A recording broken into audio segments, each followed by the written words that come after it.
It's another day, another draft here on Splash Play. Draft number 102 for me on the year. Streamed, of course, all along since January. Today, we're going to talk about the guys who seem like they're winning in minicamp. Nice little puff piece about Terry McLaurin, the Athletic, yesterday. He's one of those guys. Of course, I've been deeply in the bag for. Was glad to see that. Of course, I'm already in a draft room here, full of regulars, including our draft stalker, Jeremy, who cannot help himself. So today is the day, guys. We're going to go through Jeremy's Facebook page coming up some point in the draft when I decide timing feels appropriate, but that's coming up here. Either way, though, we're going to focus on building a good team and trying to not let weirdo people get to me. On the last BBM draft of the week, no draft coming up tomorrow because I'll be presenting probably to a group of local investors here, some large event.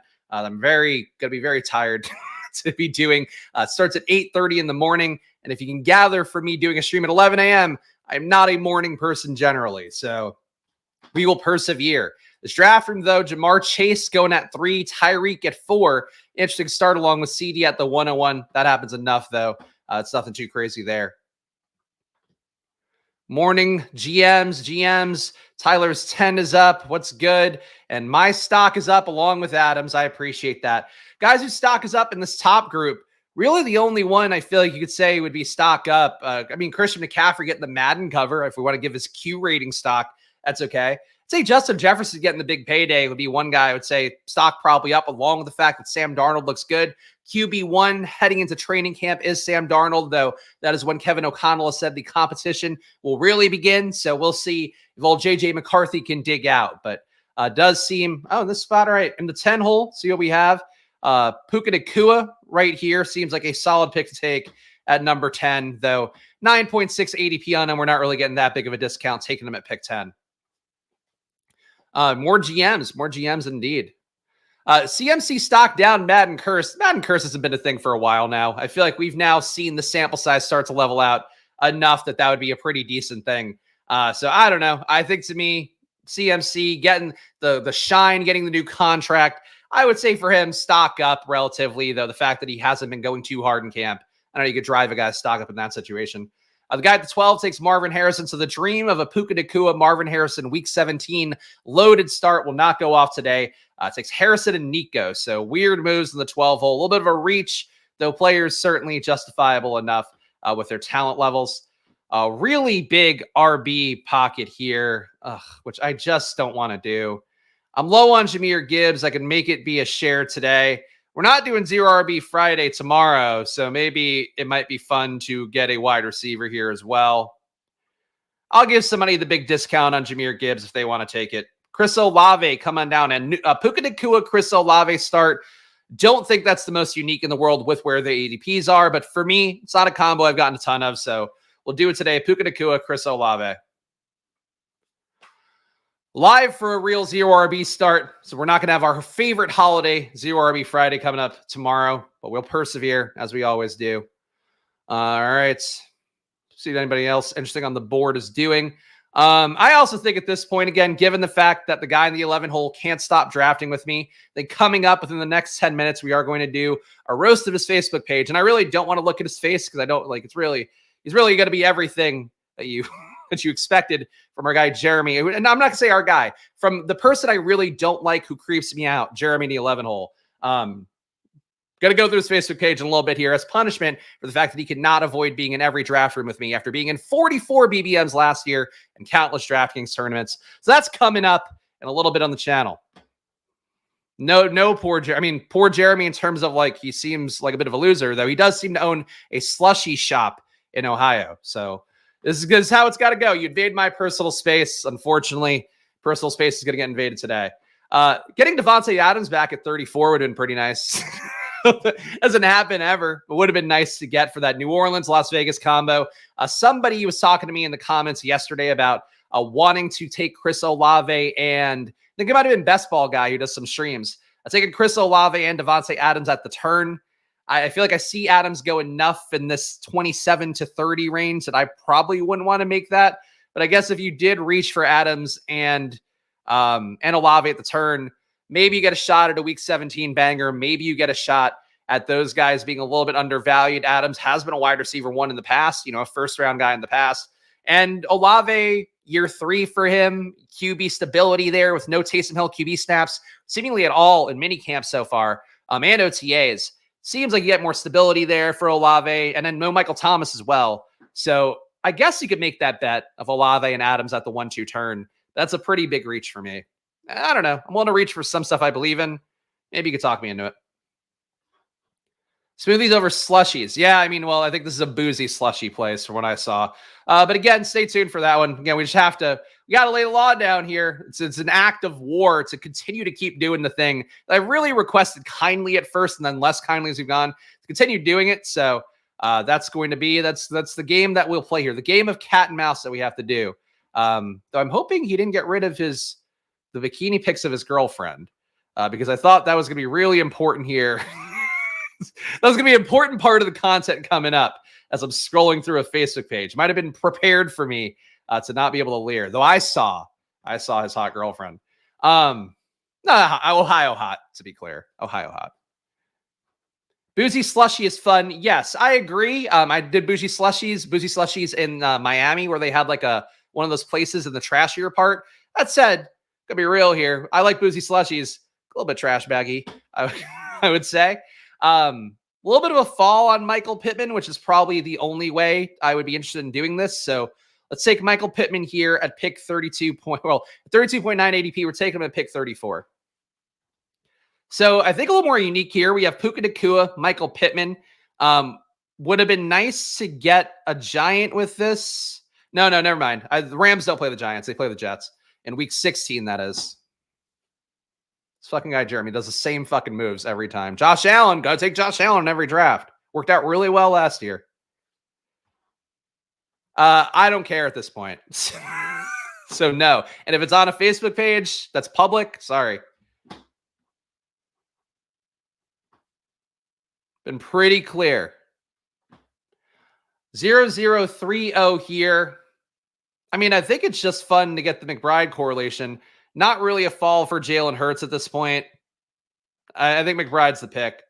Probably going to be too heavy on McBride relative to the other elite tight ends. I think he's the strongest of my favorite elite tight end plays at ADP. Or Laporta, I'm happy to take him where he goes as well. But it's not aligning naturally for me in rooms right now. McBride overall, though, really is a player that I think has a big ceiling. Seen a lot of positive camp reviews for I feel like everybody else in that receiver core that's not him. Harrison Jr., great reviews from him in an athletic profile, including Michael Wilson Jr. calling him perspicacious, which I believe means that he picks up things well. I honestly forget what that is. I thought that meant like good vocabulary initially. So, and I'm a person that is usually pretty good at knowing the definitions of words. But perspicacious was how Michael Wilson defined Marvin Harrison Jr. Positive quotes for him about his professionalism. Apparently, Jonathan Gannon wants him to work less because of the fact he's worried about wear and tear from overexerting himself. So I would say a camp winner in as much for Harrison as well, that he just looks like a guy that is going to be exactly what we thought he was. For McBride, though, I guess the win is just that his teammates look good, like Michael Wilson apparently looking pretty good in camp as well. Just him having guys that could take the pressure off him is a positive. That said, the flip side of the equation would be you can question for Trey McBride, like how much that he really is able to earn targets at the level he was last year. So he had games where he's getting 10 to 15 targets in a game. Can he get to that level now with like legit target competition there, a better offense, or was he just benefiting from there being nobody left, especially when Hollywood Brown went down? There's just nobody left. So that's the one thing I worry about with McBride. But when you have a Puka start, I think it makes it easier to get the week 17 correlation with McBride. It's all good, Spags. Wilson's a Stanford guy. He knows some big words. Look, I'm a USC guy, which is not terribly far off in terms of the rankings. But yeah, perspicacious is just one of those words that I think it was a spelling bee word at some point that like one of the kids won with. It's like, those are the ways that word, but it's like, you don't really know what it means. You kind of know. If you saw it in like one of those, like stories, whatever you had to do in a public school standardized test, you'd figure it out, I guess. But that's basically it. McBride is a two moms guy. That is one thing I did see of him in the off season a couple of weeks ago, was that he had sent a jersey to a kid with two gay dads. And like, it was really important. Like the representation, I guess, of McBride having two moms is important for the kid. And the kid was like really moved by it. So cool by him, if nothing else. Our thumbnail guy, Terry McLaurin, up to 46. So hopefully that's a sign of what's to come. As I said yesterday, I think he should be valued right near Kirk and Pickens at a minimum. He seems like he's going there, so that's a good one. Pickens, I don't know if I'd call him a mini camp winner. Some quotes going around out there about having to use him better, basically trying to get him some more targets out of the slot. Still think it doesn't matter a lot in Arthur Smith offense with how he really did ruin Drake London last year. Pickens, as I've talked about, a guy that can be mercurial. The ball's not going his way in the right way. I think he's going to be pretty unhappy with it. So Pickens, to me, I still have a hard time clicking for those two reasons primarily. But, if you really want to make the case, if you're a Pickens bull, you're probably like, oh, great, he's been clearly identified as wide receiver 1. They're talking about Van Jefferson or Quez Watkins or Calvin Austin as the wide receiver 2. It's really not good there for that team. So I guess that's the case for Pickens. He's the only guy who's got talent there. And then people like Freiermuth too. Probably easy to see Freiermuth being the number 2 target earner on that team. But I don't even think that Pickens gets to 10 a game. I think he's probably got a ceiling around 8, 9 in an Arthur Smith offense, maybe lower. See.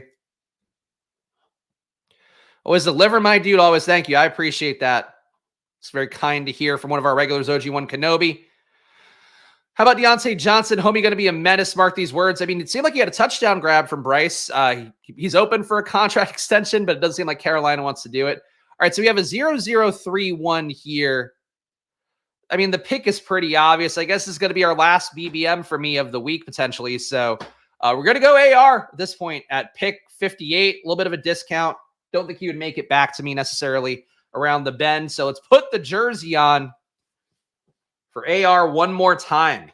AR shoulder, having no worries about it at all, right? We're totally cool with it. Totally great that his shoulder is not all the way there after sitting out for all of last year and getting surgery. And now we're in mid-June. No worries about that shoulder at all, though apparently he would play through the shoulder injury he had. So that's good news, I guess, if we're going to take that at face value. All right, we have a 1-0-3-1. I don't think you could say these things hold up forever about Steelers not letting wide receivers leave until they're toast. But I don't know. Deontay Johnson had a really good year last year. He bounced back, and I was very critical of him the year before last. So take that for what it's worth. Indianapolis, Rams, really nothing here that's that exciting. Worthy, learning a lot of different routes, I guess, is a positive for him. Kind of feel like him not being able to go in camp. He's had the hamstring injury for enough time. Gives me some pause, but we could use one more receiver here, trying to get to 4 receivers in 7 rounds at a minimum, ideally 5 and 7. So we're going to have AR as the QB, Puka Nacua, Chris Olave, a rare Michael Pittman share for me. I was so in on Pittman last year, but with him going late 20s, I wasn't buying in. If he's going to go mid 30s, I can get there more. So that's something to watch out for my exposures. Xavier Worthy, Trey McBride. That actually might be my first share of Michael Pittman. Let me just check that real fast. Now, I had 1 share of Pittman before this. So my second share of Michael Pittman in BBM, given that I've got 44 teams at BBM, this is team number 55 or 45. So if that tells you anything about Pittman, if you remember these streams last year, I defended the wall of Pittman pretty hard. And I think he had a great year. It's why he's up so much, but he's just one of those guys. It's a little bit too lofty there. Interesting, that's 12, didn't tap Stroud there. Yeah, that's not the smartest thing. When you reached for Nico, made a bet on Tank, made a bet on Mixon. At that point, Stroud's the most valuable. If he can get Stroud back at 84 somehow, then great for him. But you're asking a lot to push Stroud all the way back around. And also knowing that the Diggs drafter is somewhere here. Yeah, the Diggs drafter is probably going to take Stroud at 74 would be my guess. Our guy, Jake Twitch. Jake Twitch still an R guy, even though he's in the draft room. See, it's not everybody. You can be in a draft room on occasion. It's just too frequently really fucking weird move. Speaking of, I'm going back over here. Go back to Facebook for a moment. Oh, okay, here we go. All right, so we're going to do a quick little switcheroo. As I mentioned, guy in the 11 hole cannot control himself, has been banned from the channel because of the fact that he forced his way into more drafts with me than anybody should do naturally. As I mentioned last time, I did streams weekly with my pal Pete Overzet. We ended up doing 34 drafts together last year in BBM. This guy forced his way into 44 of my drafts, including, I'd guess, another 20 on DraftKings. So we're going to show his Facebook page coming up in a moment here, and that's coming up as the content for the day. We're going unhinged on my last BBM draft of the week. But the team's looking good, if nothing else. I think we got that going for me. Hope my hatred for Pittman and Pickens doesn't piss you off by the end of the year. I don't think it's going to piss me off. No, I don't have hatred for them. I think Pittman's fine. It's just he shouldn't be going at that spot. To me, honestly, if Pittman were going in that Pickens area, he'd look a lot better. But for this situation, I think that I would rather have neither of them right now. But that's all relative to ADPs. If they start coming down a little more, great. The stress. So Jake didn't take Stroud, even though he's got Stephon Diggs. This guy took an unstacked Stroud. So either way, this guy at 84 will not be getting the big discount. 76 unstacked Stroud. I don't know what that does for you. I would at least want to see maybe a Baltimore stack there where you have Mark Andrews, you have Zay Flowers. So you have some sort of week 17 bet. And then you could take Dalton Schultz maybe and Noah Brown, John Mechie for free. I don't know. I don't think unstacked Stroud does a lot for you, even though I get not wanting to let it get back to the guy for free at 84. All right, next pick coming up for me here, a 1041 build. No big values despite the situation. We can end. I mean, we can make people have to really reach for receiver, which I think will be fine here. Going to go Jameson Williams. A 1051 build. We have gotten our 5 receivers through 7 rounds. Jameson Williams, a guy that I could take in the 70s and not feel bad about it. Getting him at 82 feels pretty good. Though Keon Coleman at 80, pretty nice discount for him. Coleman officially signed his rookie deal as well. Thought we'd be able to get Kyler Murray back. We do not. Fry Guy Games takes him instead. Does have Marvin Harrison Jr., so that makes sense. Nothing we can do about that one. Had to be willing to pass on Kyler here because we have AR. That's all we can do.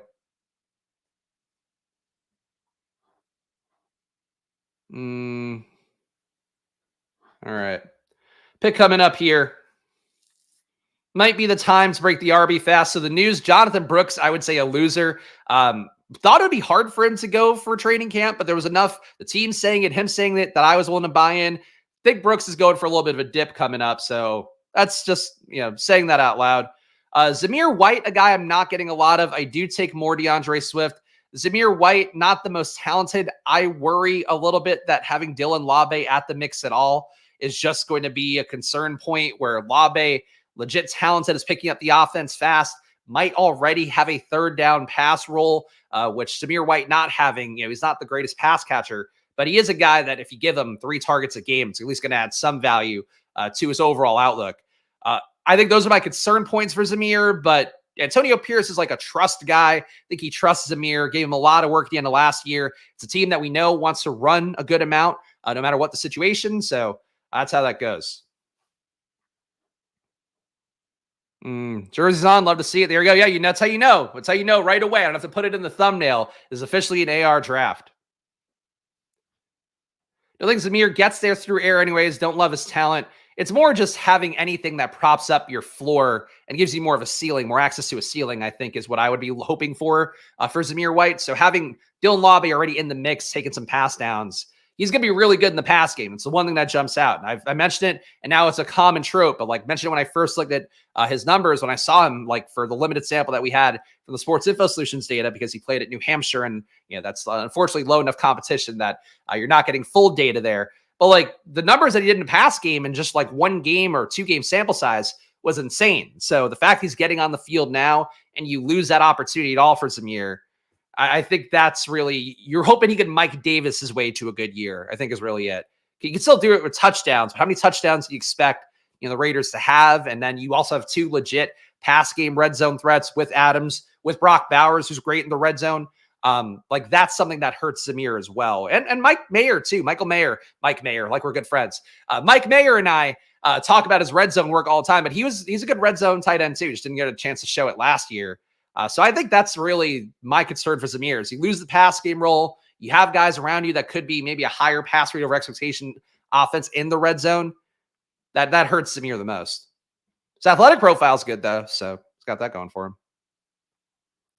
I bet Madison's going to vulture me. I don't know, man. Madison already seems like he's getting squeezed if he's losing pass game work to Labe right away. Still think he's like the contingent value there, but it's definitely one of those things that I'm not the most confident in Madison. And he was also like real bad last year. He really had no juice at all. Like Ty Chandler, look, visually and analytically was infinitely better. So that's definitely the downside.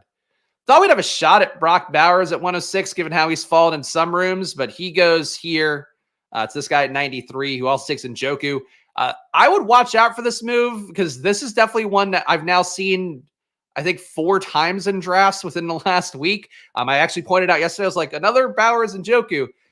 People are doing this a lot. So obviously you could do it. Doesn't really matter. But I think that this is going to be a more common combo for some reason with people. I don't know why. I get the correlation with that. I think Zamir gets 20 touches. You think he's going to be one of the top 5 touchbacks in football? It's like, if you think he's going to be that, you should be drafting him every fucking draft. Talent independent. 20 touches a game would be massive. We have a 1-1-5-1 here. Need to add at RB. No other receiver thing or other QB things we need to do yet. Trey Benson is here. 1 pick after ADP, 2 picks after ADP.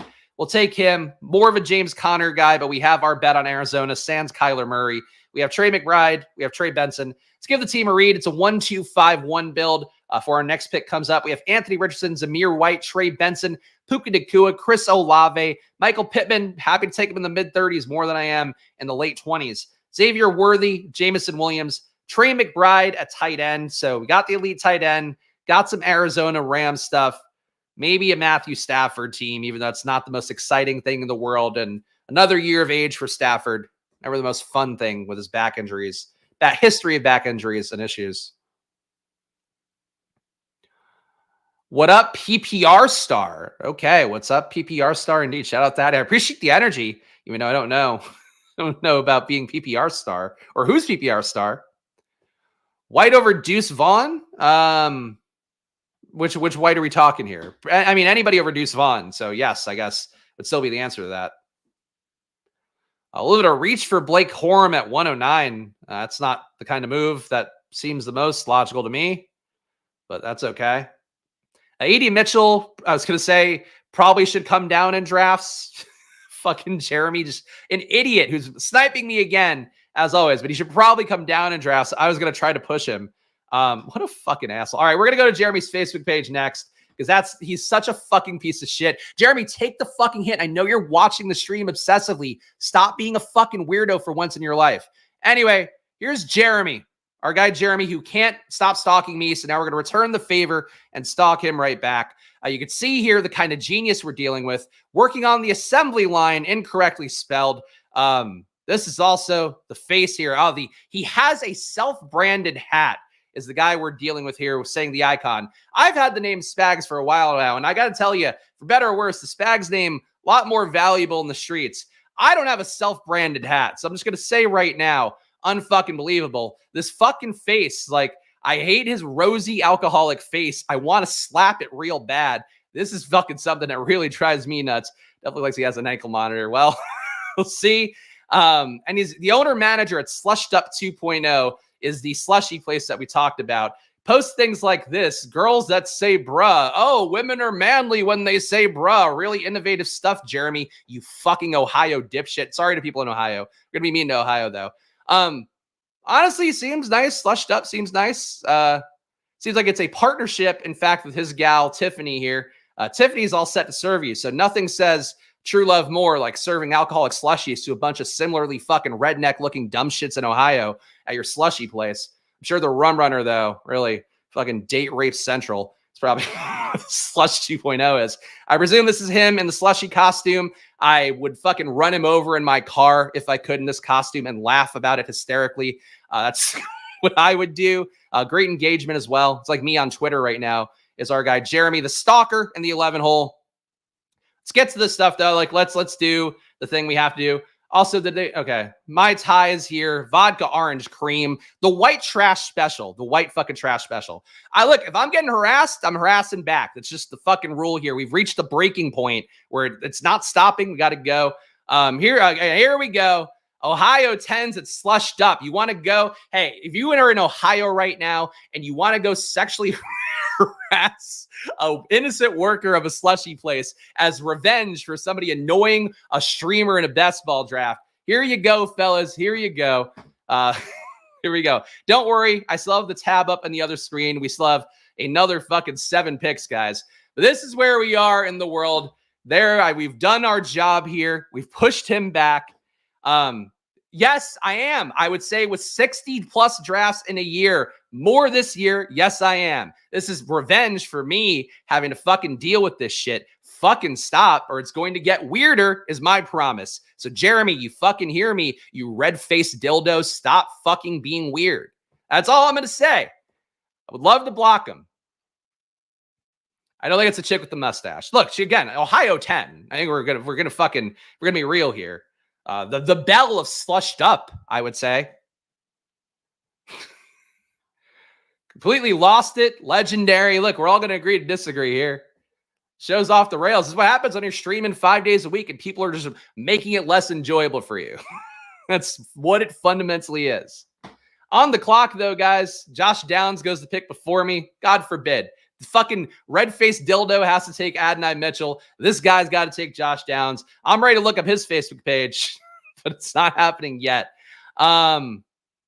Still making it up at running back. Zeke at this point, I think, is unfortunately a pick that is perfectly fine.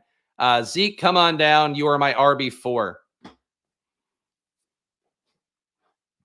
Raisin's going to have to show up in person 40 minutes away from Slushed Up 2.0, the fucking non-sponsor here. I'm going to give negative Yelp reviews to Slushed Up 2.0 as the next step.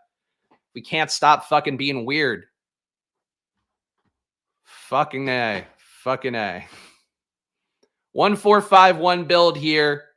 Certain point, have to go back to receiver, have to try to close out QB, but nothing really pressing us at that point, or at this point, to do that.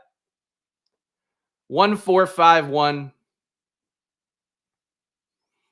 I mean, hard for me to see Marshawn Lloyd here and not take him. Gabe Davis is a new lot for me. Didn't have any correlation with Jahan Dotson, though I'd be happy to take him uncorrelated. Maybe a day to take a break from Washington here. So we'll take Marshawn Lloyd, a guy who I'd say also a camp winner. The big revelation from Josh Jacobs having an excused absence, not like our pal Aaron Rodgers. He was great in camp yesterday. I guess the issue is that he maybe didn't take a few easy runs that were there, was one of the reporters on the scenes critique of Marshawn Lloyd. But looking shifty left to right, which is what we want to see, what we want to hear about him this time of year. Caught some one-handed screen and took it for 20 yards. Doing the stuff that you need to do at this time of year to stand out. So Marshawn Lloyd, to me, Bucky Irving, I wish had that level of camp hype for himself to have the leap that he's going to need. But Marshawn Lloyd, I think if people are paying attention, at a certain point, Marshawn Lloyd should come up to where Blake Corum goes at the very least. But that's how I feel about that.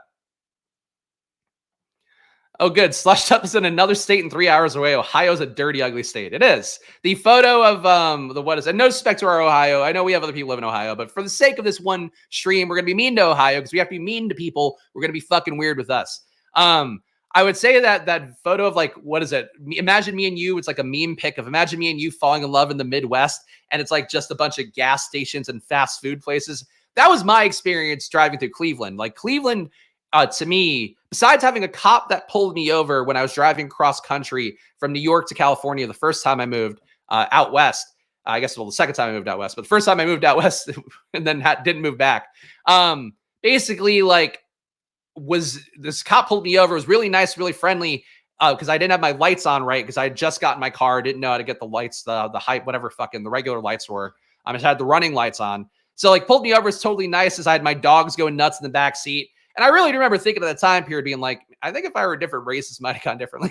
It's like, you just had that vibe to it where it's like, it's okay, buddy. And then, but there was like just enough of that air, which again, I'm a little more sensitive to. I grew up in the South Bronx, whatever. But besides that, Cleveland, I just felt like was the worst place where everything was just fucking all over the place. This guy might not even live near Cleveland. I'm going to assume everything in Ohio is Cleveland.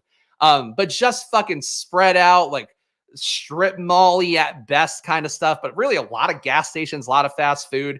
And then on Snapchat, I remember, because I was still on Snapchat at the time, it's like every filter was like the land. And it's like, God, the land of fucking what? That's my Cleveland, Ohio take. Drew Carey, great. Matthew Stafford goes to a guy with Kyron Williams. Unfucking believable. I fucking can't. Ugh. Might have been a 2 draft day today because I don't have a meeting till 1. But after that, for losing Matthew Stafford in a race I don't really want to have him in, that's a tough one. Musgrave would allow us to close out tight end. We might need flexibility at this point to fucking do something else. Can't take Denver, guys, because we have the week 14 bye. Could take Adam Thielen, which does not feel great.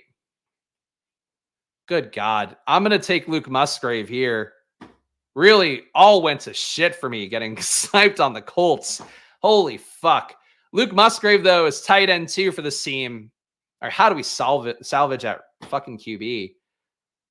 And this is a Derek Carr team, I guess, the way that we do that. So, all right, we're locked in on Derek Carr. That gives me some peace of mind here. Just got to make sure we don't lose out on Derek Carr.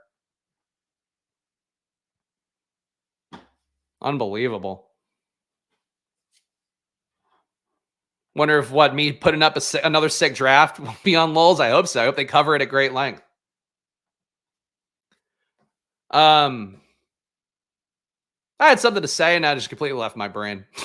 Just one of those I was going to make a really salient point, launch into something, and instead I'm just like, what the fuck was I going to say? Can't possibly recall. All right, 1552 Denver guys just staring me in the face. We are going to try to stick receiver a little bit later, though even that, we got to talk about that in a minute. Vegas, Tampa Bay, Miami. I'm going to go Bucky here. Still think Bucky's undervalued. Gibson, I feel like his camp hype going the opposite way, where Ramondre seems like they're recentering around him a little bit more. Talks of Ramondre getting a contract extension, so we'll see what happens there. But we're going to give this team a read and think about the end game here. So one thing I wanted to talk about, because I'm planning to take Derek Carr. We'll see what this room fucks me over on.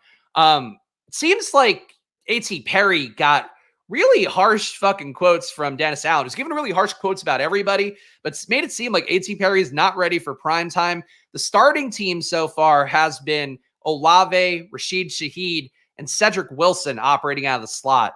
So I kind of worry that A.T. Perry is going to be stuck in the same situation he was last year. Obviously blocked by less talent. He's a bigger bodied guy than Rashid Shaheed, a bigger bodied guy than Cedric Wilson. That Wilson's not small or anything. I think that's something where in this kind of build, I feel like a Carr A.T. Perry thing would make sense. But I worry a little bit that A.T. Perry maybe dead, maybe a little bit dead.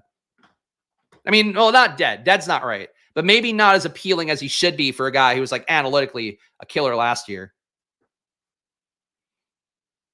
Let's see. Oh, we're still talking about Slushed Up. I mean, look, this is the most that anybody's talked about Slushed Up. It's on a stream with 100 people watching. So I think that to that end, I've even done a nice thing for this fucking weirdo who can't stop being obsessed with me. Why are you so upset? I'm Mariah Carey, and he's no Eminem, even though I have to imagine he's probably a big Eminem fan, which hurts me. Hurts me as a lapsed Eminem fan. Did not like Houdini, though. I feel like Houdini, I don't know. It's also like makes me really cringe. Like all the millennial people my age, maybe Gen X too, who are like, oh, they're going to cancel Eminem because of this song. And it's like, what? He fucking didn't even say anything. That was the tamest shit that he's done. He murdered people in songs in tremendously vivid detail as some form of pseudo therapy, which you can't get away with quite as much when you actually are occasionally abusive in real life. And this is me, again, an Eminem fan, but Houdini, it's like, fucking please, at this point, cancel him. I don't need a 50-year-old guy not evolving and still doing the same thing. As the world turns, I mean, all those albums at that point were pretty nuts. But I think, Eminem, I like Rap God. He's had some moments. Renegade is one of my favorite songs ever, him and Jay-Z. Eminem on a feature, I'm always down for because he's going to bring usually at least a good flow. But there was like one of the creators who I like, but I don't know the name of enough because they all kind of blend together. Like who's like a black guy who does reaction videos and stuff. Had one thing where it's like, oh, what your reaction when like Eminem gives you his verse and it's like skibbity bobbity boobity bobbity, I'm just getting a check. Blah blah. Like, that's really what Eminem can be sometimes. But when it's against like rappers that he like, or on a song with rappers that he respects, he does tend to go better. But I'll never forgive him for the fact, like I'm on a recent, really big Kendrick Lamar kick, which started with the Like That song. And then, just obviously the Drake beef got me reinvigorated to Team Kendrick even more. Kendrick did a song with Eminem, and it's a song about like getting blowjobs. And it's like, fucking, like this is, you have these two brilliant rappers who I think are like two of the best lyricists and yes, flow guys ever. And it's like, you're fucking doing a song about getting blown. This is like a silly beat. Like, Jesus Christ, man. Anyway, that's my Eminem spiel that I haven't gotten out in a while. Jeremy made me think of it, though. I think is really how I feel about that. But though, honestly, Jeremy might be more of like an ICP guy, would be my guess. He's drinking Faygo and fucking throwing up Juggalo hand signs, which are just you jerking yourself off, I suppose. Sing about what you know. It's true. I presume they do both know pretty well about blowjobs. Hit the like button, guys. So look, another esoteric stream here. Another eccentric and esoteric stream here. But guys, your support does go a long way. Hit the like button and subscribe. Again, it's a fine line here in parasociality where I love you guys as friends when you're regular, normal parts of the community. And really, if you're here to talk about football and have some fun, have some jokes, talk about things that people in my general age range will be curious about, and just bro shit, just dude shit, whatever. Like, just fucking hang out. It doesn't have to be that deep. But unless you fucking get weird. So you get weird with old Spags, and Spags got to get weird right back. Spags loves to get weird. 1652. We're going to take a Ram here. We're going to take DeMarcus Robinson. Marcus Robinson gives us another Rams bet with the Arizona. So basically an Arizona Rams week 17 quadruple without the QB. Obviously, I think Kyler can put up a good day. I think Matthew Stafford can put up a good day. But this guy had to have 3 QBs, one of them being a Matthew Stafford, Kyren Williams stack, which doesn't make sense. We persevere. It is what it is. Got one more pick coming up here. We will see what we get. I'm prepared to pivot if Fry Guy Games does some dumb shit again. Okay, Bryce Young goes to Fry Guy Games. Don't have to fucking harass Jeremy again because he didn't take Derek Carr. Derek Carr, come on down. You're a key part of a 2662 build. So we have AR and Derek Carr. We got Zamir White, Trey Benson, Devin Singletary, Ezekiel Elliott, Marshawn Lloyd, Bucky Irving. Happy with the RB room, and not my usual cast of characters. I would say player take wise, Zamir and Trey Benson are 2 guys that I don't necessarily want leading my 0 RB charge. But for where we got him, pick 87, pick 106, I can live with it. And it's obviously Trey Benson correlated, helps out too. At receiver, we have Puka Nacua, Chris Olave, Pittman Jr. Again, love this price tag for him more than late 20s. Xavier Worthy, a little bit of a discount. Jameson Williams at ADP. DeMarcus Robinson pretty much at ADP. And tight end, Trey McBride and Luke Musgrave. So no great correlations. I guess we have the double for Green Bay. No Minnesota bring back for week 17. For our game stacks, would be nice to maybe tack on a Giant late for Indianapolis. We have Vegas correlation a little. Maybe could add on a Trey Tucker type if I wanted. I don't know how I feel about that. The Lord Reeves is on Trey Tucker, and I do think generally he's one of the sharper guys out there. 40-year-old DeMarcus Robinson looked good end of last year, man. I'll say that. Show guy Thaddeus and the crying laughing emojis. I appreciate that. I can imagine you crying laughing, and I that's all I can ever ask here. Yeah, 2 more picks coming up. Now I don't know what to do. Now that we've looked at the Facebook page, now I got no other no other bombs to detonate here. But guys, do hit that like button, though. It does help out a bunch if you can watch live. Got over 100 people watching, and your likes do help out as I'm trying to build this channel up and make it something worthwhile. And that's really the big thing. Like, it's funny because I see our guy Bindle's booking guests, and it's like, for me, I'm almost like embarrassed to book guests because I don't know, like, is the channel worth people's time? Are we promoting? Are we adding enough value if we have a guest on? But I would like to get in the habit of booking guests again this summer. So probably more of a July, August thing. So if you want to do that, just hit the like button. It all helps out here. More views will make it more appealing, and we can actually ask the people who are good to do the stream. Though I just probably need more humility, I guess. Just be like, yeah, look, I know nobody really gives a shit, but and everybody's watching me is probably watching you, creator X, whatever person you are. That's a thought for the summer. Trey Tucker's one of many dudes that is one of the worst, that there's worse picks at the end. Okay. I guess I know there's Trey Tucker fans, 30% Trey Tucker on the big board. Not one of the sharpest. Thank you, Chris.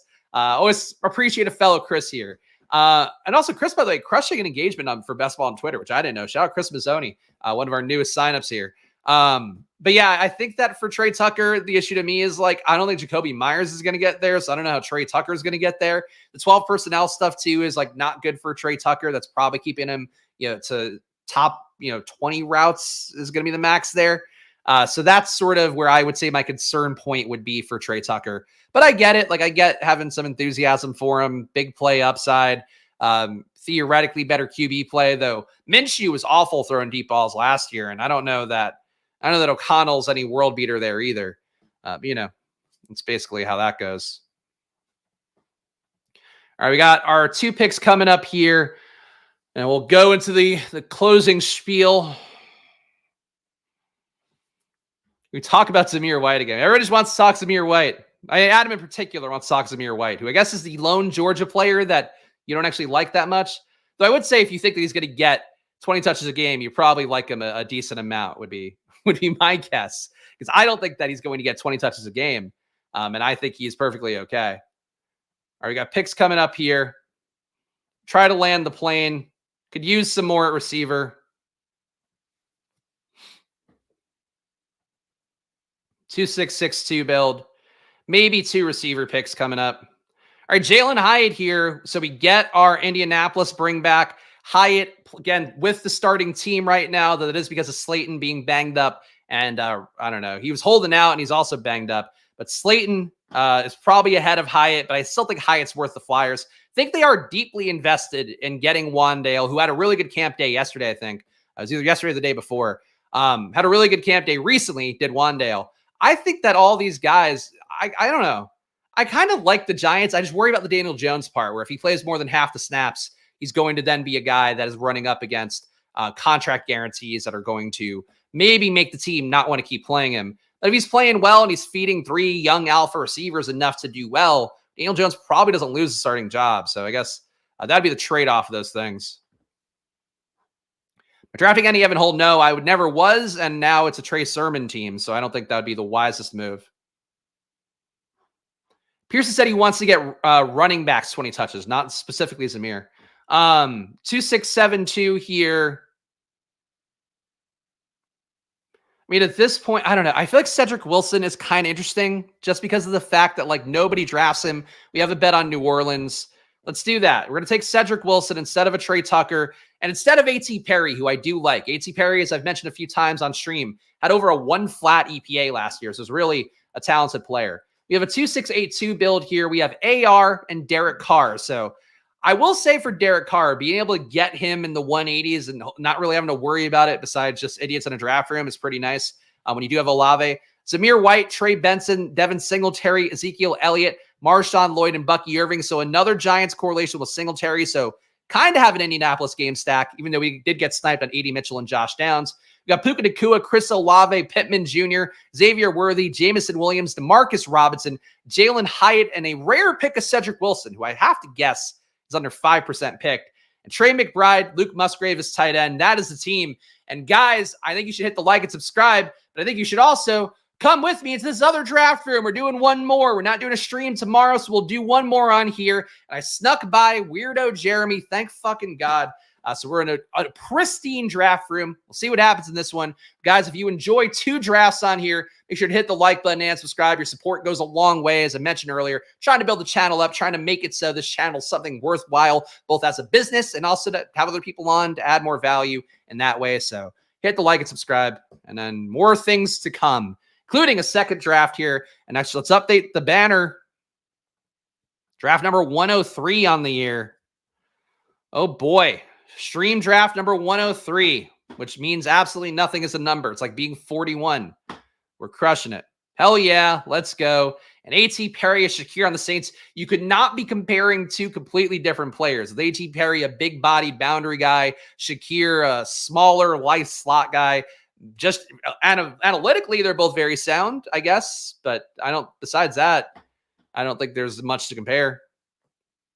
Uh, you missed a lot, Dylan. I would recommend watching the last draft if you want to catch up on that. But yes, unfortunately, we'll not stop being around. And we had to hit the Facebook page today and talk about Slushed Up 2.0, the worst business in Ohio that look, I'm not going to tell anybody what to do, but if you gave a bunch of fucking 1-star reviews to Slushed Up 2.0, I wouldn't be mad about it. And there we go. Where's Tyler's getting, getting filthy here. Tyreek available at pick 4 doesn't feel bad. Justin Jefferson at pick 4 also doesn't feel bad. We'll get more Tyreek. I am above the field on Jefferson right now. I am underneath on Tyreek because I'm not getting that 3-hole spot too often. But in this one, coincidentally enough, I love losing money takes Jamar Chase in the 2-hole, which is about how I feel about Jamar Chase going ahead of CeeDee Lamb, ahead of Tyreek, ahead of Jefferson, frankly, ahead of Amon-Ra. But hey, at least Chase is in camp holding in, so he's got that going for him.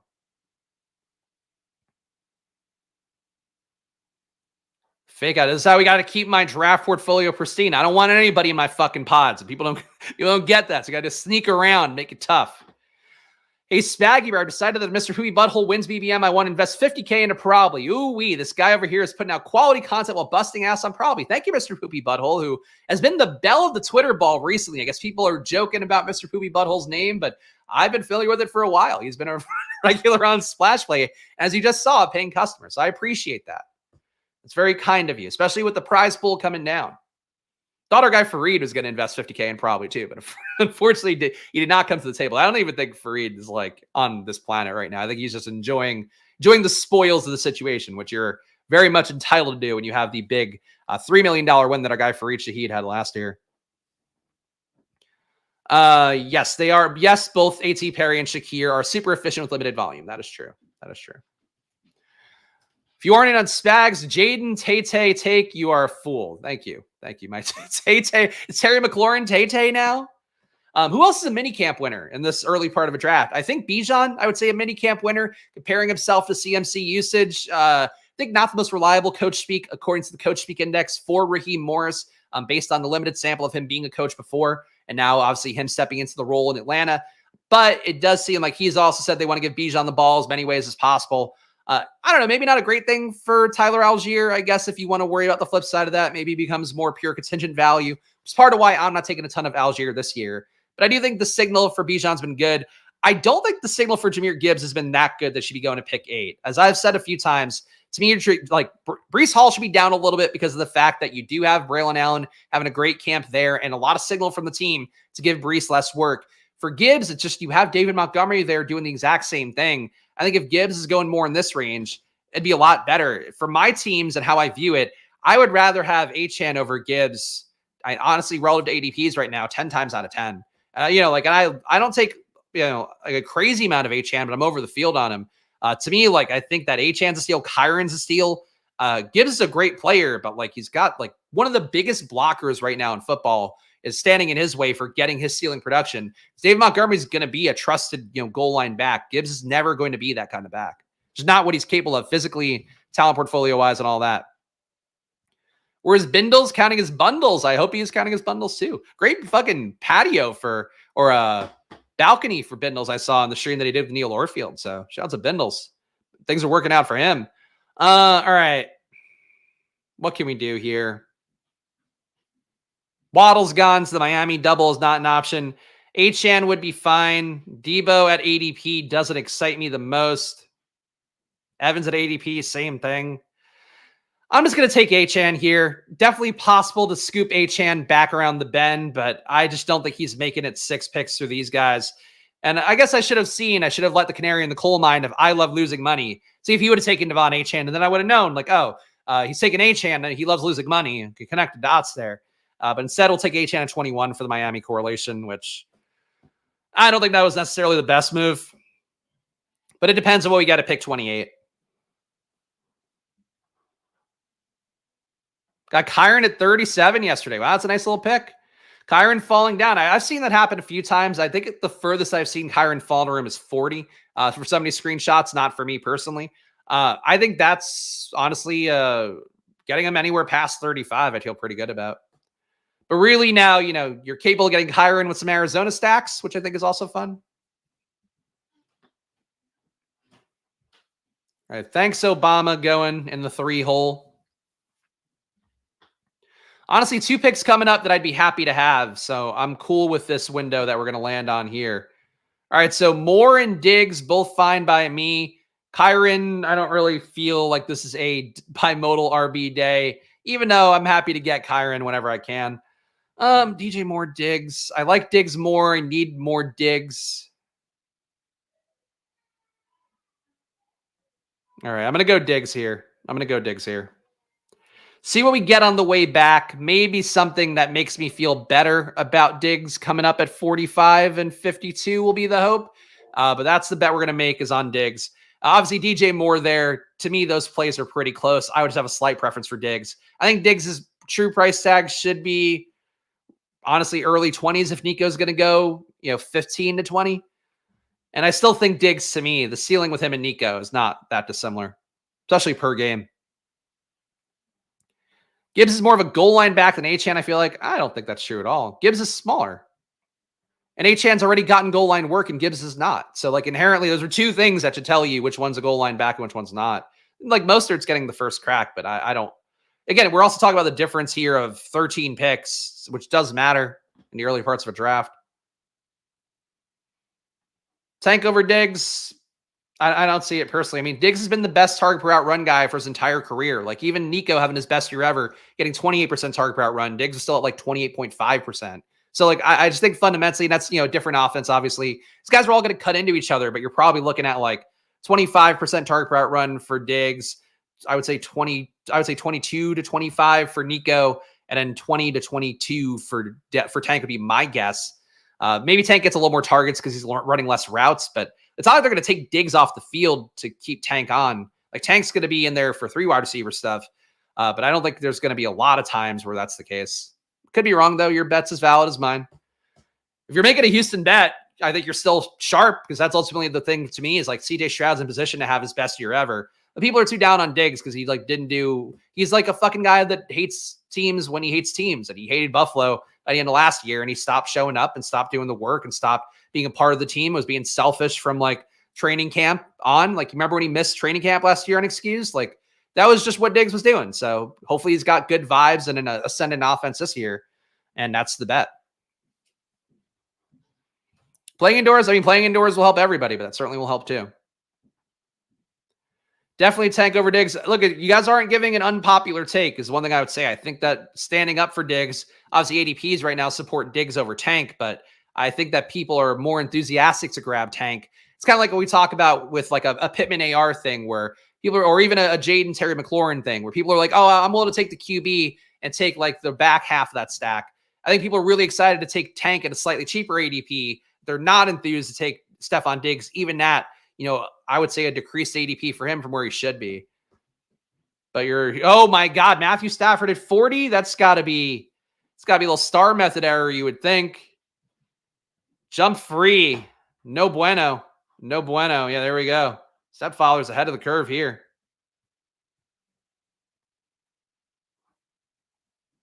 Weaker division for Diggs. Yeah, and honestly, teams that are going to put up points. So I think that's really the flip side of it.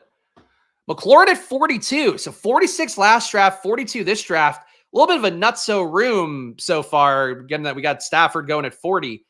But I think that's interesting to see. I really hope we're seeing a Terry rise. If we do see a Terry McLaurin rise, there's going to be no one in the world happier than me. I'll tell you what. And I think that's the correct price tag for him ahead of Pickens. Markets are agreeing with me, at least so far. All right, Kelsey goes. All right, so we're going to try and do this the way that you're supposed to do this, which I'll give the full credit once again to Pete Overzet and Pat Corrine on their stream. We're going to take Andrews because we want to push Lamar back. But if we don't push Lamar back, at least we have an elite tight end. We also have a Houston-Baltimore correlation. So Kelsey goes, obviously making that choice a little bit easier. I'm not the biggest Kelsey fan, but let's see if we can get Lamar at 52 or if one of these guys scoops him, which is also possible. Took him at the turn, though, which is not quite the same. But yeah, I took him at 37 once in one draft.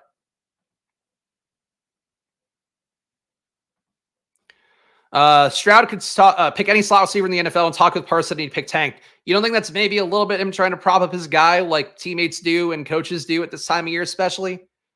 think that's, yeah, look, I don't think he clearly wanted Tank. Like, they've been bros since the NFL draft. He requested him. I'm not going to, talk ill of that.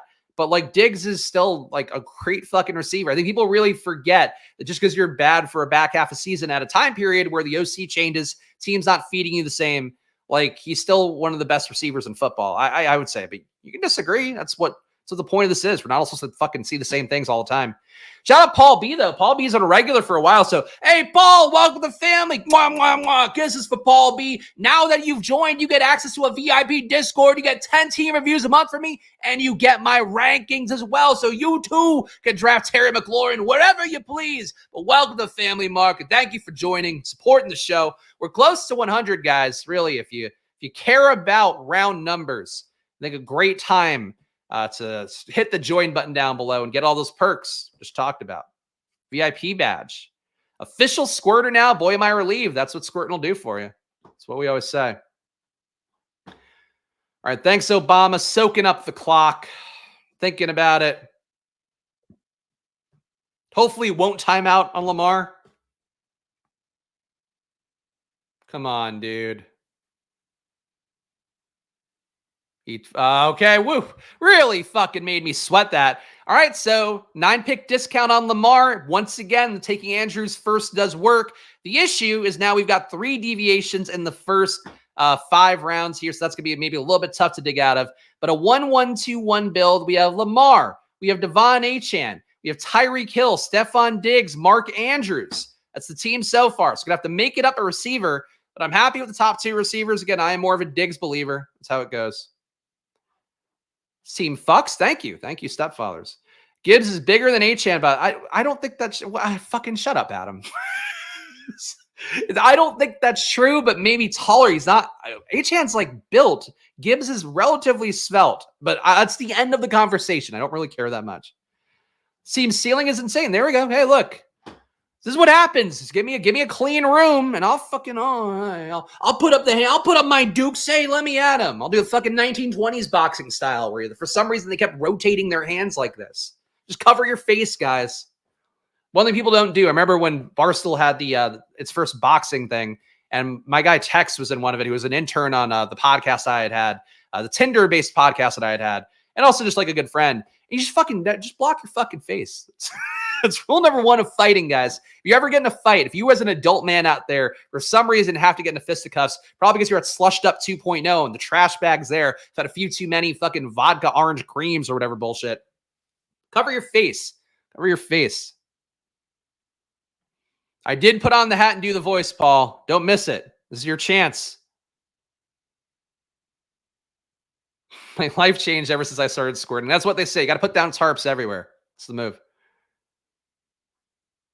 All right, the Gibbs defender. Let's all go fucking weigh him. Let's go find Jahmyr Gibbs. Let's go find Devon Achane. Let's ask him to get naked because you have to get the proper weight. Let's ask these men to get nude for us. And it's totally normal for a bunch of fucking white guys too, I'm sure, coming to do this. Yeah, guys, it's fine. It's fine. You want to be a Gibbs defender, you could be a Gibbs defender. I don't care that much about you guys trying to prove that they're slightly, like fucking 2 pounds heavier is Gibbs at best. And I'll take Achane's muscle. I'll take that mound of muscle on him. Gibbs is probably fat. Probably got a fat belly.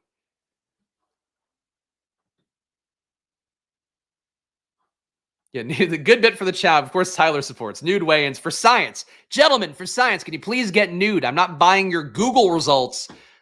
It's not even an official fucking thing. You're telling me Google results. Come on, guys. Come on. 1-1-2-1 here. The good news is because we fucking starved ourselves a receiver, now we get the theoretical pick of the litter here.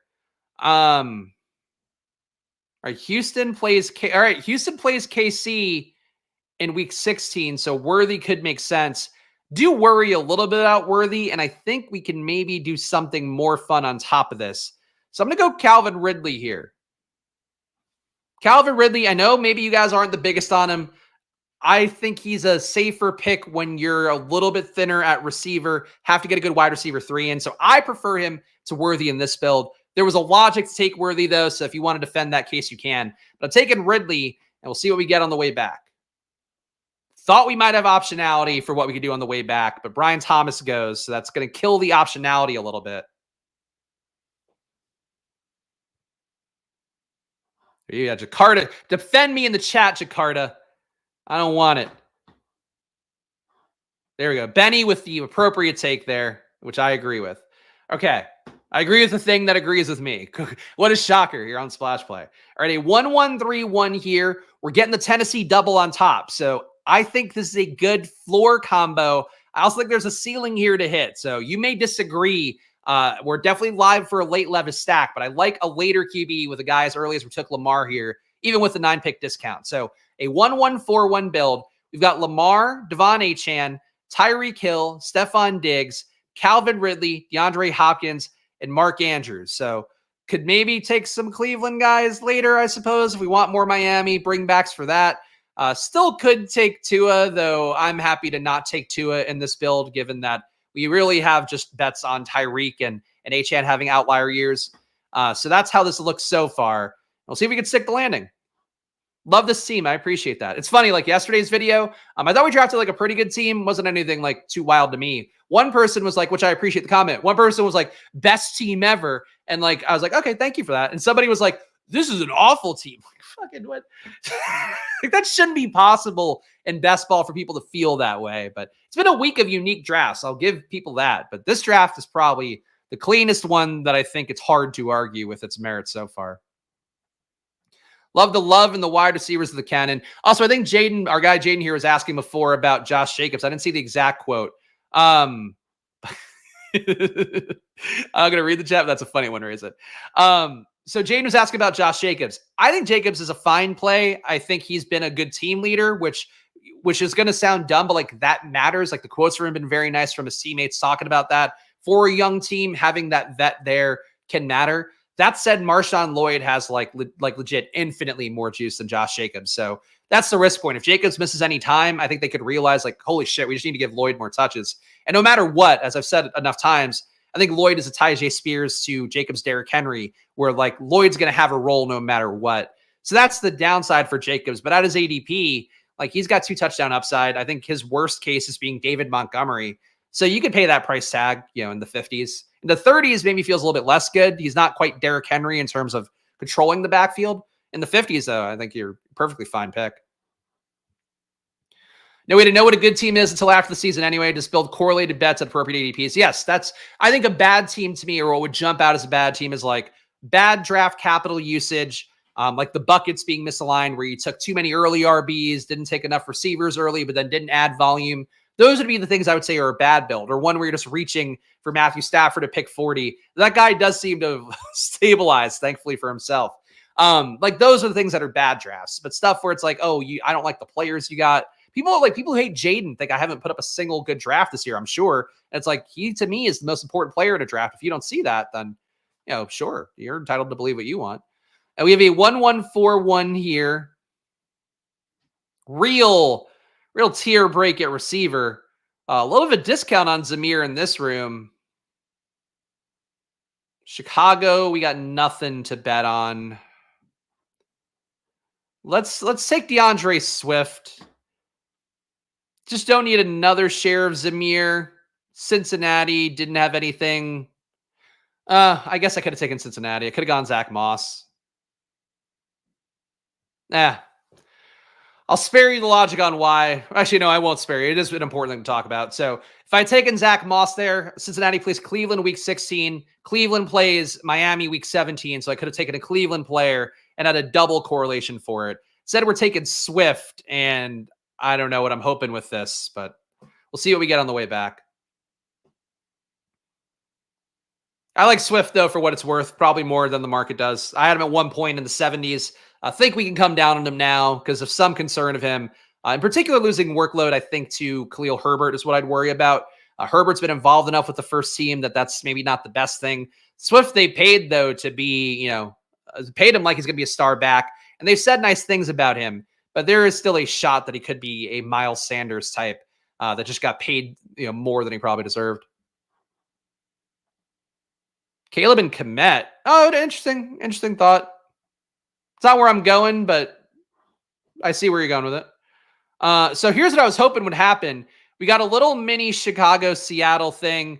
I'm not gonna set up another stack. We're gonna take Tyler Lockett here. So he's gonna be my wide receiver 5. I'm low on him in general, but getting him at pick 100 at this point is palatable. So we have a 1-2-5-1. I in general would like more bets on Seattle, but again with this team where we did starve ourselves a receiver a little bit early, a little bit of missing out on the high end guys. I think a correlated bet on Tennessee and a bet on a guy like Tyler Lockett helps make that room up. So team so far is a Lamar, Achane, DeAndre Swift team with that wide receiver, Tyreek Hill, Stephon Diggs, Calvin Ridley, and DeAndre Hopkins for that Tennessee double, and Tyler Lockett, who again does correlate for week 17 with Swift. And we also have Mark Andrews at tight end, of course, correlating with Lamar. So I'm happy with this start. Obviously, going to have to hit our pockets right moving forward, but we're going to have a couple good rounds for RB coming up. Maybe another one for tight end, and QB we don't have to hit for a while. Njoku, Njoku would have had to go at 93, which I like. To me, Njoku is like a pick 100 guy, but Bowers and Njoku went a little bit ahead of ADP here.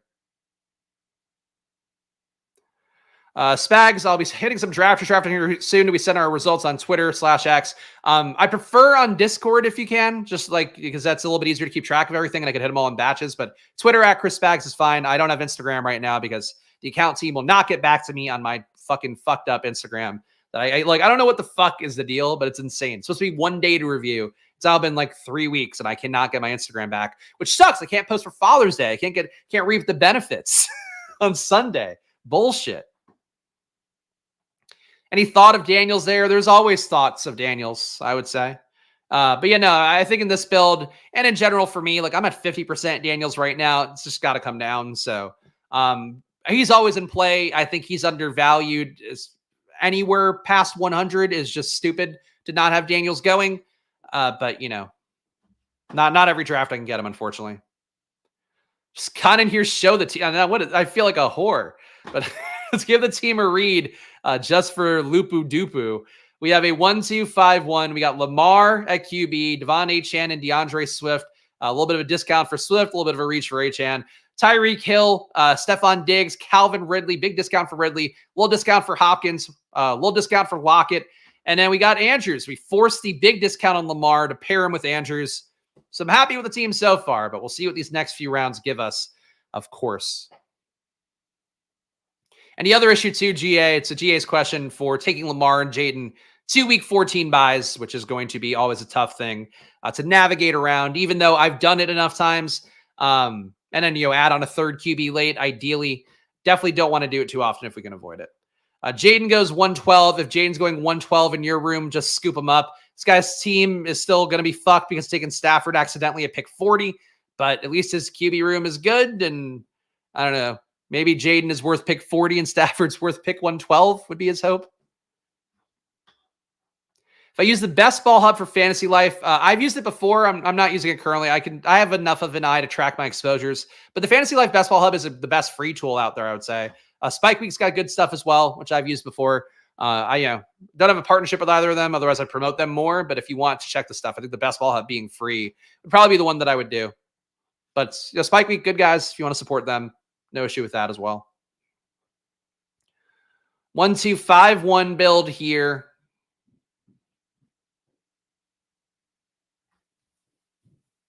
Got some optionality, I suppose. Singletary at this point, when we are a little bit starved at RB, I think makes the most sense. So I'm going to take Singletary at the 7-pick discount, 8-pick discount. No correlation with the Giants on the team right now, and probably not a priority to get it.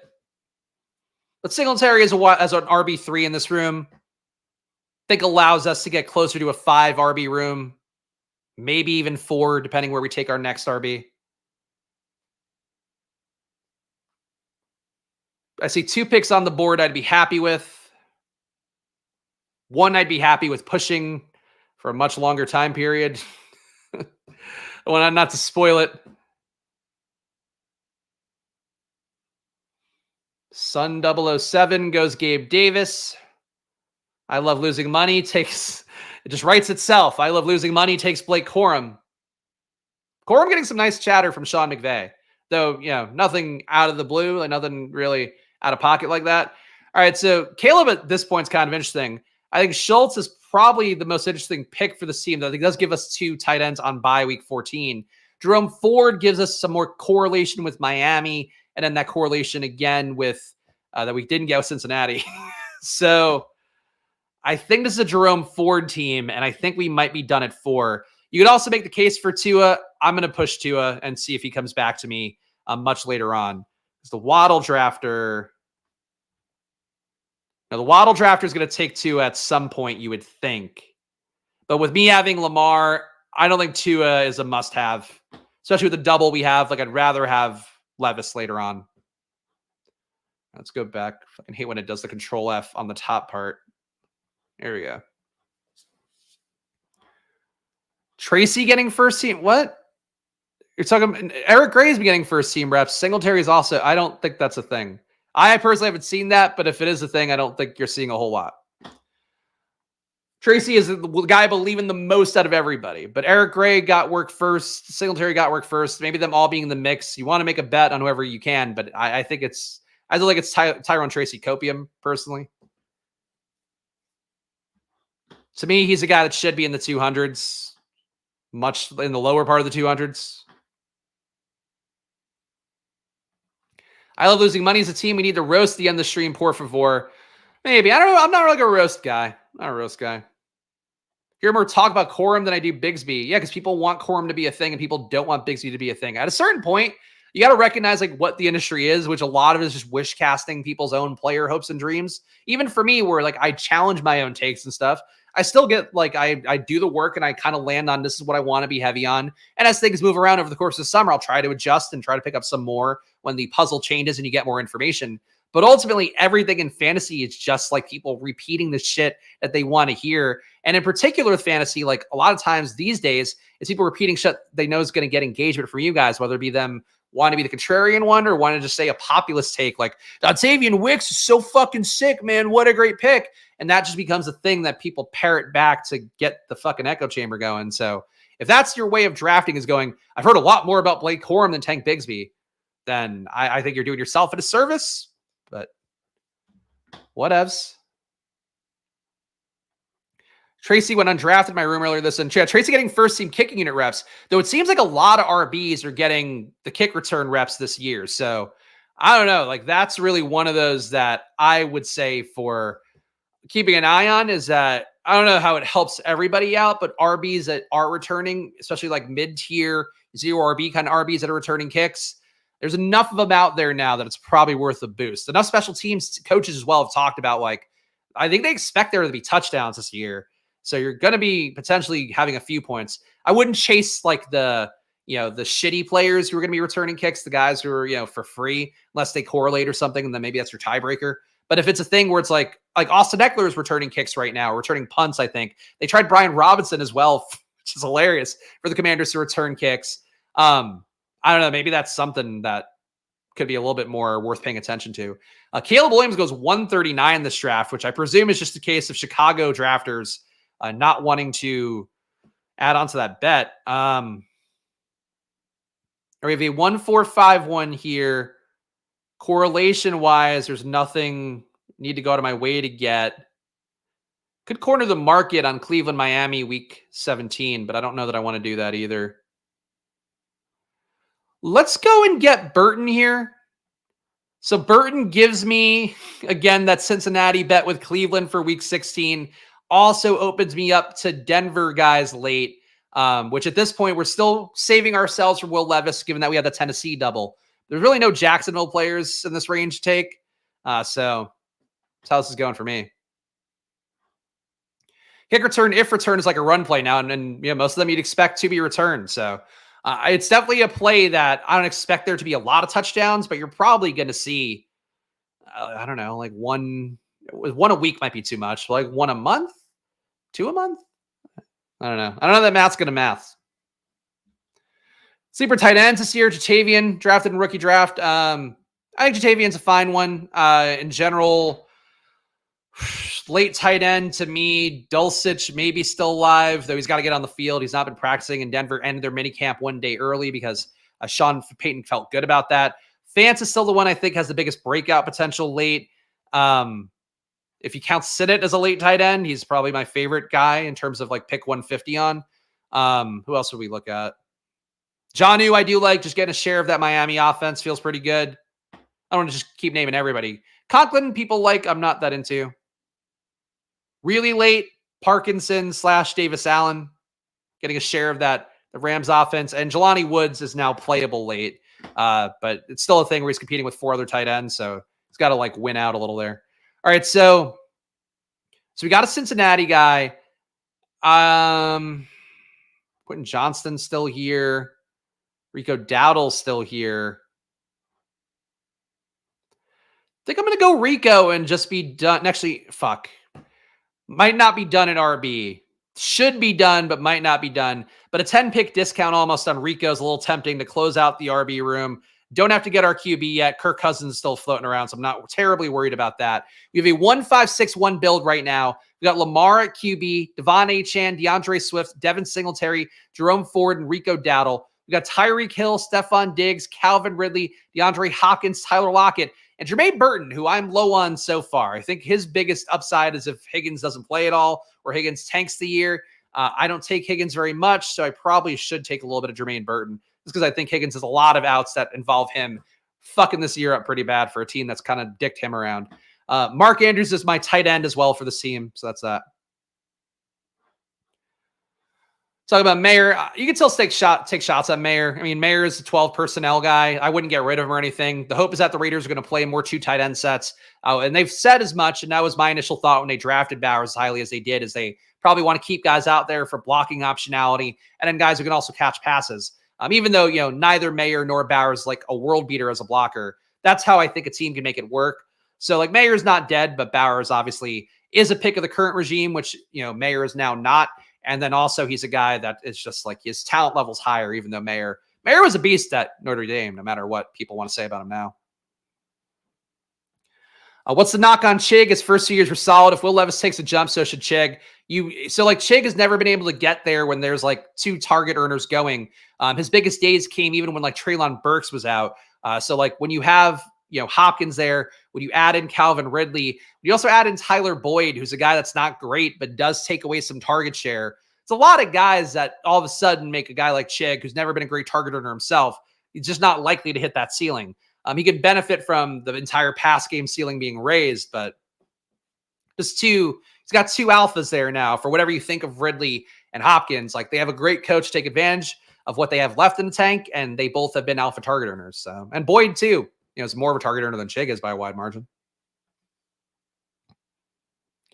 Spags, maybe take a break from streaming for a while for your mental health. I'm fine. I make content here every day. I'm not really worried about anything. It's just the people being weird. I'm gonna be worried about, but I'll make it into something I can use. But I'm fine. Not here fucking melting down, guys. I'm building a great team again for the umpteenth time. So thank you for the concern, Brian. But 1-5-6-1. I mean, Bateman's still here. That plays. Bateman a little bit after ADP. Not a guy I ever want to take, really. But at pick 165, you can live with it.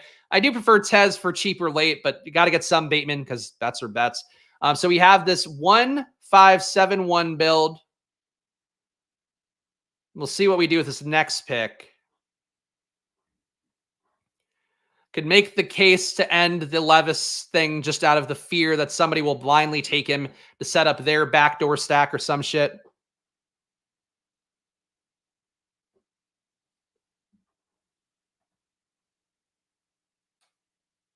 Okay.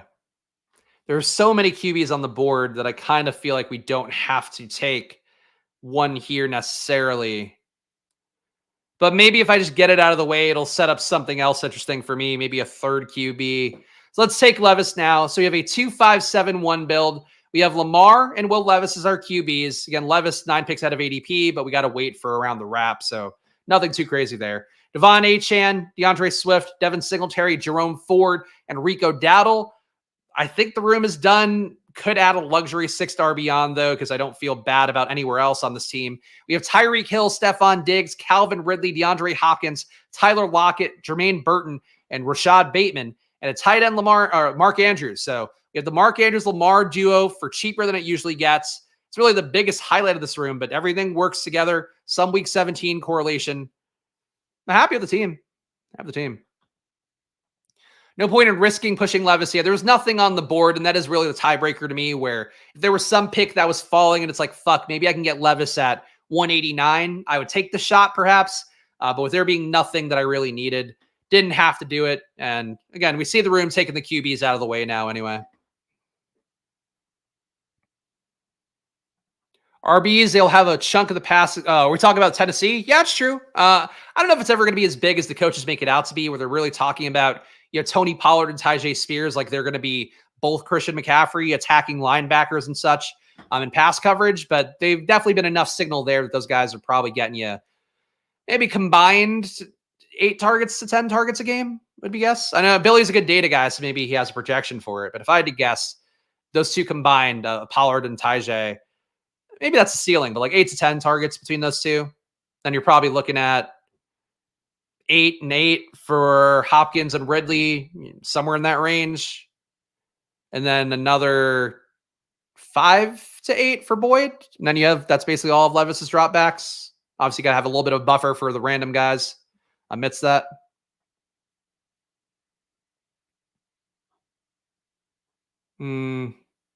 Omega stack for Titans is really good as they get 2 playoff matchups against division rivals. All right. Interesting thought. Yeah, I'm not opposed to Tyler Boyd at some point, though I don't know that we have to do that yet. Really, at this point, I mean, I think I should make another bet on Tez here, and that would be okay. Really, I feel like a third stack might be nice. You know what? Let's get Noah Fant, because we did get scooped on Chig. Noah Fant, not a bye week conflict. He's got a week 10 bye. Talked about how I like him earlier. We have this little mini Seattle bet with Tyler Lockett and a bring back from DeAndre Swift. So I think that works. I think some people out there might be tempted to take Likely along with Andrews. I think if you take him in, if he fell to the 18th round and you did that, I'd feel better about it. Probably not going to do that for me with my next pick, no matter what. But I will point out that there's, I think, a logic to that. Tyler Boyd goes. Really thought we could push Tyler Boyd back around. So we will not get the Tennessee triple. Not going to sweat it, but I was thinking Tyler Boyd might be a viable pick. Johnny, the pick to add to the Dolphins bet. I suppose. I mean, either way, we have a double for one or a triple for another. And Johnny is still here. So that's the other thing we have going for us. I think another receiver here, though, would be good. Tez Walker makes sense to me. So we don't have a bet on Zay, but we have a bet on 2 Baltimore pass catchers and Mark Andrews. So I think that logically makes sense to me. Even though a Baltimore triple, you can make the case like you're maybe trying to thread too much of a needle there. But I'm okay with it. So let's give the team a read here because we got a while for our next pick, our final pick in this draft. We have a 2-5-8-2 build with Lamar and Will Levis. We've got Devon Achane, DeAndre Swift, Devin Singletary, Jerome Ford, Rico Dowdle. A wide receiver, we've got Tyreek, Stephon Diggs, and took a little bit of a break at receiver, which is why we made up more volume later on. Calvin Ridley, DeAndre Hopkins, Tyler Lockett, Jermaine Burton, Rashad Bateman, and Tez Walker. Do like getting the Baltimore doubles. And Mark Andrews and Noah Fant, and I did just say this out loud, Adam. But yes, it's not too much, especially with where the ADPs are. It's all relative to ADPs. If you're taking Zay and Andrews, like that's obviously the bet you probably don't want to add on much more for Baltimore. But for me at this point, taking these guys in the 17th round and after ADP for Bateman in the 14th, I don't think it does too much to hurt you. But we'll see. Johnny Smith goes, so he's now not an option on the way back. Oh, there you go. There you go. It's the delay will get us all sometimes. I get it. All right, guys, last pick coming up here. You guys know the drill. Please do subscribe down below. Hit the like button. Leave a comment. Again, drafts here normally every Monday to Saturday at 11 a.m. No draft tomorrow, though. I'll be back on Saturday doing the Drafters Draft. Tomorrow I'll be presenting for probably at a large conference, the Mid-Atlantic Conference, or I'm not going to give you the full name, but a Mid-Atlantic Conference of Investors tomorrow is where I'll be presenting from 8:30 on. So unfortunately, no stream tomorrow, but we'll be back on Saturday. Of course, Underdog, promo code SPLASH, $250 in bonus cash up to that if you do deposit Underdog. So use that promo code SPLASH, take advantage of it. The biggest bonus cash in the biz right now is on Underdog. And a great deal as well on Drafters. Promo code SPLASH on there. It's a $100 in deposit match. But the rake back in their Drafters Million, where it's $15 entry fee there, and $500K to first place. Pretty big prize pool as well for the other spots, but $500K to first place. And I'll say it again, last year on Drafters, we had, I think, 4 people in the community finish top 100, and I was just outside at number 110. So people made big money on Drafters last year, and for me, that was with less than 10 entries. So really would advocate to check out Drafters. Diversify your portfolio there. I know everybody wants to run to do the mini schnauzer and draft their shares of Tyrone Tracy, but do it in full point PPR on Drafters, no playoff pods. 17 weeks of scoring. And again, the rake back on that one, we're getting free entries, up to 7 free entries if you put in 100 and $100 back if you max it out. One of the best deals in the biz right now is the Drafters tournament. And of course, your joins down below also help too. If you want to support the channel, get 10 team reviews a month for me. You also get a VIP Discord, and you also get my rankings, which are updated weekly with over 200. Actually, I guess I could say over 275, I think. Over 275 blurbs will be in it for this week for sure. For all the top 300 ranked players, basically. So check that out. Join, support. Bigsby came back. I was hoping he would, as my Jacksonville, Tennessee correlation ended out. Nothing else we really need here. Stack-wise, a QB. Third QB doesn't do a lot for me. So Tank Bigsby as the RB6 in this build. All the hype for Tank Bigsby. A winner of Minicamp, Tank Bigsby. 2682. We got Lamar Jackson and Will Levis. We got those guys at QB. Running back, we have Achane, DeAndre Swift, Devin Singletary, Jerome Ford, Rico Dowdle, and Tank Bigsby. Damn it, I knew the room was going to end right as I was going through it. I got to label my teams this week. Tank Bigsby closed out the RB room. Wide receiver, we have Tyreek Hill, Stephon Diggs, Calvin Ridley, DeAndre Hopkins, Tyler Lockett, Jermaine Burton, Rashad Bateman, and Tez Walker. And a tight end, Mark Andrews and Noah Fant. So I'm comfortable this is a 2 tight end build. You can make the case instead of taking Bigsby, you take a third tight end.